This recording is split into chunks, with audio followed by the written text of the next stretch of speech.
इस वीडियो के माध्यम से हम एक वेष्टि करदाता के भारतीय आयकर अधिनियम के अंतर्गत निवास स्थिति रेजिडेंशियल स्टेटस के बारे में अध्ययन करेंगे।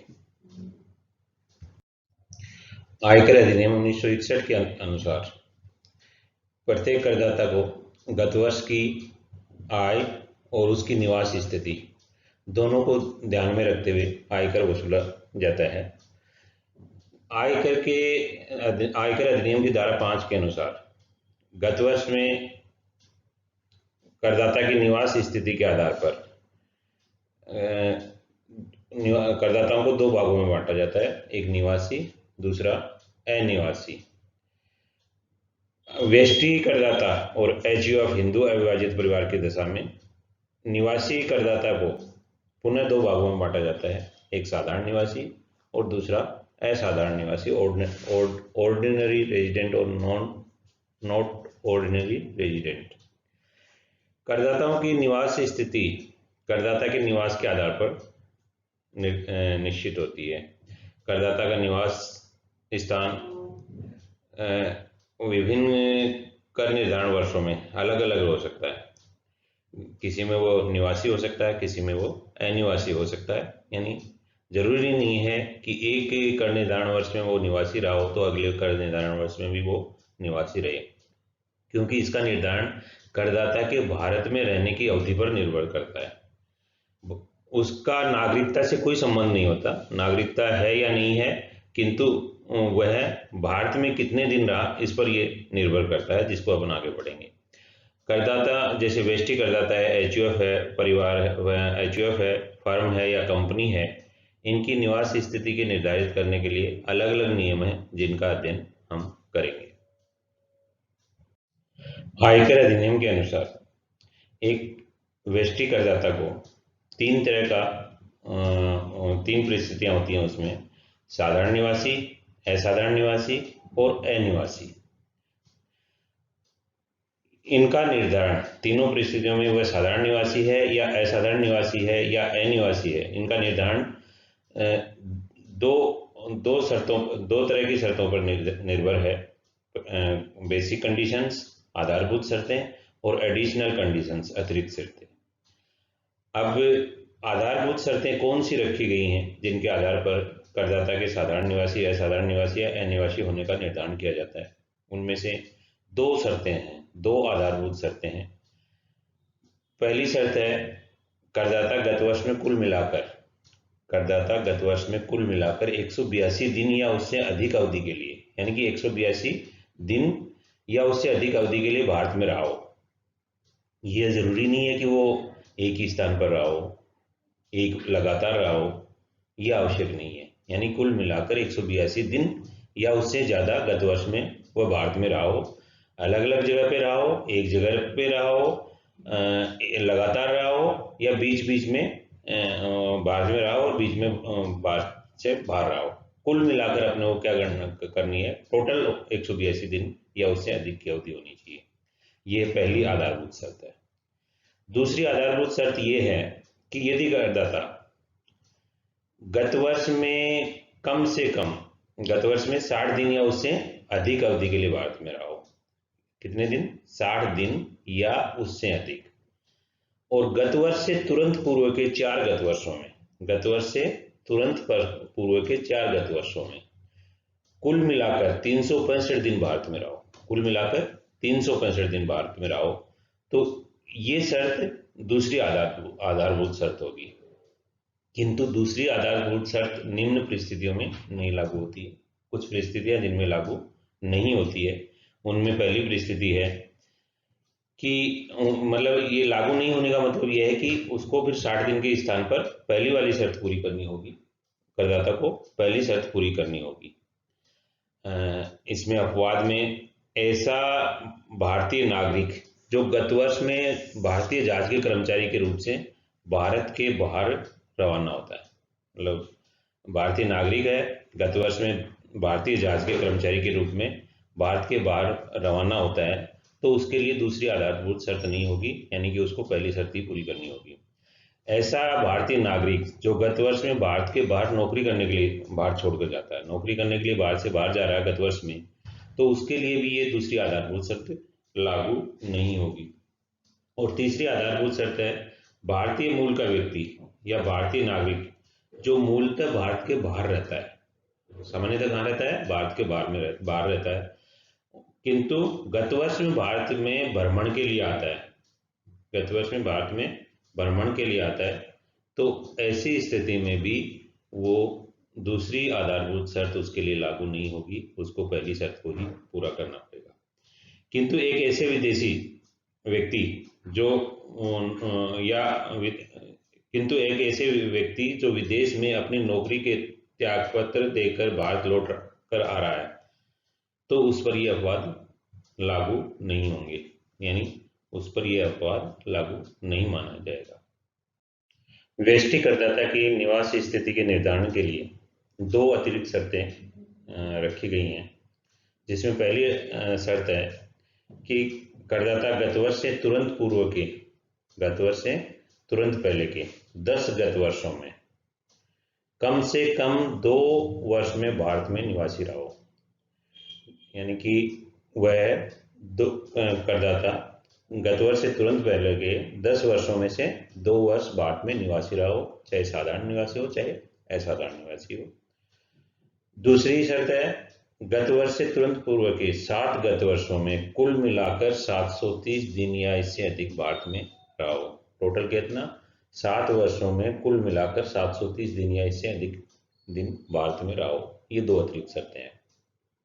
इस प्रकार निवास स्थिति के निर्धारण के लिए, व्यष्टि करदाता की निवास स्थिति के निर्धारण के लिए 2 आधारभूत शर्तें और 2 अतिरिक्त शर्तें रखी गई हैं। आधारभूत शर्तों में पहली शर्त 182 दिन या उससे अधिक अवधि के लिए भारत में रहो, और दूसरी शर्त जो 60 दिन या उससे अधिक अवधि के लिए भारत में रहो और उससे तुरंत पूर्व के 4 गत वर्षों में कुल मिलाकर 365 दिन या अधिक भारत में रहो। 60 दिन वाली जो शर्त है उसमें कुछ अपवाद भी थे। अब इन शर्तों के आधार पर एक करदाता को निवासी कब मानेंगे, असाधारण निवासी कब मानेंगे और अनिवासी कब मानेंगे। साधारण निवासी तब मानते हैं, करदाता को साधारण निवासी तब मानते हैं जब उसने आधारभूत शर्तों में जो 2 शर्तें हैं जिनका अध्ययन, जिनको अभी अपन ने समझा है, उन दोनों शर्तों में से कोई एक अथवा दोनों शर्तें पूरी करता है, यानी कम से कम एक करना या दोनों को भी पूरी कर रहा है तो उसको साधारण निवासी मानेंगे। पर किंतु इसके साथ और कंडीशन क्या है कि दोनों अतिरिक्त शर्तें भी पूरी करें, यानी आधारभूत शर्तों में से कोई एक अथवा दोनों, और दोनों अतिरिक्त शर्तें पूरी करे तो वो निवासी माना जाएगा। अब यदि करदाता दोनों आधारभूत शर्तों में से किसी एक शर्त को पूरा करता है या दोनों को पूरा करता है, आधारभूत शर्तों में से एक को पूरा करता है या दोनों को पूरा करता है, किंतु अतिरिक्त शर्तों में, अतिरिक्त जो शर्तें हैं, एडिशनल कंडीशंस हैं, उनमें से किसी एक को या दोनों को ही पूरा नहीं कर पाए, यानी किसी एक को पूरा नहीं कर पाए या दोनों को ही पूरा नहीं कर पाए, तो वह असाधारण निवासी माना जाएगा। आधारभूत शर्तें तो पूरी कर रहा है, यानी कि आधारभूत शर्तों में यह है कि कम से कम एक पूरी करना है, तो वो चाहे एक कर रहा है चाहे दोनों कर रहा है, आधारभूत शर्त तो पूरी कर रहा है। किंतु जो एडिशनल कंडीशंस हैं, एडिशनल कंडीशंस में से किसी, चाहे वो किसी एक को पूरा नहीं कर पा रहा है या दोनों को पूरा नहीं कर पा रहा है, इससे कोई फर्क नहीं पड़ेगा, एक को भी पूरा नहीं कर पाता है तो वह असाधारण निवासी माना जाएगा। और यदि करदाता दोनों आधारभूत शर्तों में से कोई एक शर्त भी पूरी नहीं कर पाए, आधारभूत शर्तों में बेसिक कंडीशंस जो हैं उनमें से कोई एक भी पूरी नहीं कर पाए, तो वह अनिवासी माना जाएगा। फिर ये महत्वपूर्ण नहीं है कि उसने एडिशनल शर्तों को, अतिरिक्त शर्तों को पूरा किया है अथवा नहीं, उसको अनिवासी मान लेंगे। तो कुल मिलाकर सारांश के रूप में निवासी किसको मानेंगे, जिसने कम से कम एक आधारभूत शर्त पूरी की हो और दोनों एडिशनल कंडीशंस पूरी की हो। असाधारण निवासी किसको मानेंगे, जिसने बेसिक कंडीशन तो पूरी की है, बेसिक कंडीशन तो पूरी कर दी, आधारभूत शर्त तो पूरी कर दी, किंतु अतिरिक्त शर्तों में से किसी एक को अथवा दोनों को पूरा नहीं किया है। और अनिवासी किसको मानेंगे, जिसने आधारभूत शर्त को ही पूरा नहीं किया, किसी भी आधारभूत शर्त को, दोनों में से किसी को भी बेसिक कंडीशंस को पूरा नहीं किया। उसके लिए यह महत्वपूर्ण नहीं है कि वो अतिरिक्त शर्तें पूरी कर रहा है या नहीं, अपन केवल वही निर्णय कर लेंगे कि अगर उसने आधारभूत शर्त पूरी नहीं की है तो वो अनिवासी व्यक्ति माना जाएगा। ये एक टेबल दी गई है जिसमें समरी के रूप में इन बेसिक और एडिशनल शर्तों को और निवास स्थिति को समझाया गया है। तो वही मैं दोबारा रिपीट कर देता हूँ इन चीज़ों को। बेसिक कंडीशंस में दो कंडीशन थी। पहली कंडीशन थी कि करदाता गत वर्ष में कुल मिलाकर 182 दिन या उससे अधिक अवधि के लिए भारत में रहा हो। दूसरी बेसिक कंडीशन थी करदाता गत वर्ष में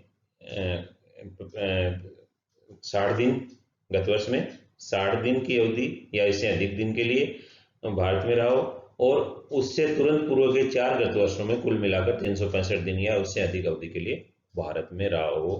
तो ये दो तो बेसिक कंडीशंस हैं। इन दोनों बेसिक कंडीशंस को एक साधारण निवासी होने के लिए और असाधारण निवासी होने के लिए दोनों में से किसी एक को पूरा करना आवश्यक है। और इन दोनों को जो पूरा नहीं कर पाता है उसको अपन अनिवासी मानेंगे। दोनों में से किसी एक को पूरा नहीं कर पाता है तो उसको अनिवासी मानेंगे। दोनों में से किसी एक को पूरा कर देता है तो वह साधारण होगा या असाधारण निवासी जरूर होगा, किंतु साधारण निवासी कब होगा? जब जो अतिरिक्त दो शर्तें हैं कि गत वर्ष से तुरंत पूर्व के 10 वर्षों में से कम 2 वर्ष में भारत में निवासी रहा हो और दूसरी है गत वर्ष से तुरंत पूर्व के 7 वर्षों में कुल मिलाकर 730 दिन या इससे अधिक भारत में रहा हो। तो इन दोनों में से अगर दोनों को पूरा कर रहा है तो वो साधारण निवासी मान लिया जाएगा और दोनों में से किसी एक को या दोनों को भी पूरा नहीं कर रहा है तो वो असाधारण निवासी मान लिया जाएगा। और अनिवासी व्यक्ति के लिए इन दोनों शर्तों का कोई मतलब नहीं है, कोई महत्वहीन है उनके लिए। निवास स्थिति के नियमों के संबंध में कुछ स्पष्टीकरण हैं जिनको अपन समझना चाहेंगे। जिसमें पहला स्पष्टीकरण जो दिया गया है, जिसको अपन ने पहले भी कहा है कि करदाता की निवास स्थिति या निवास का जब निर्धारण करते हैं भारत में तो वो अवधि लगातार होना जरूरी नहीं है। एक स्थान पर भी करदाता रहना जरूरी नहीं है, यानी वो स्थान बदल बदल कर भी रह सकता है और बार बार आता जाता रह सकता है। उसके गत वर्ष में कुल ठहरने और रहने की दिनों की संख्या की गिनती की जाएगी। टोटल का कैलकुलेशन होगा, लगातार या एक स्थान से इसका कोई मतलब नहीं है। दूसरा, किसी करदाता को यदि अपने आप को असाधारण निवासी मानता है तो ये सिद्ध करने का भार करदाता का स्वयं का होगा कि वो सिद्ध करे कि वो असाधारण निवासी कैसे है। भारत में रहने के कुल दिनों की गणना जब करेंगे तो भारत में आने और जाने दोनों दिनों की गणना करेंगे, आने और जाने के दोनों दिनों की गणना करेंगे। किंतु यदि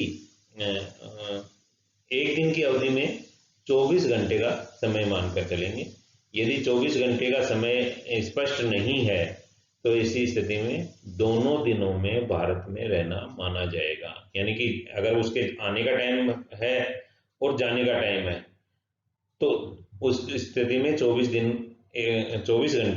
घंटे का समय एक दिन की अवधि माना जाएगा। किंतु यदि उसके आने और जाने का समय निर्धारित नहीं है या स्पष्ट नहीं किया गया है तो ऐसी स्थिति में दोनों दिनों को उसके रहने की अवधि में माना जाएगा। अब एक शब्द हो रहा था भारतीय मूल का व्यक्ति। भारतीय मूल का व्यक्ति किसको मानते हैं? जिस व्यष्टि करदाता वो स्वयं, उसके माता पिता, उसके दादा दादी, उसके नाना नानी में से कोई भी व्यक्ति अविभाजित भारत में पैदा हुआ हो, यानी वो या तो स्वयं हो या उसके माता पिता या उसके दादा दादी या उसके नाना नानी में से कोई भी अविभाजित भारत में पैदा हुआ। अब अविभाजित भारत क्या है? अविभाजित भारत से तात्पर्य उस समय के भारत से है जब भारत और पाकिस्तान का विभाजन नहीं हुआ था।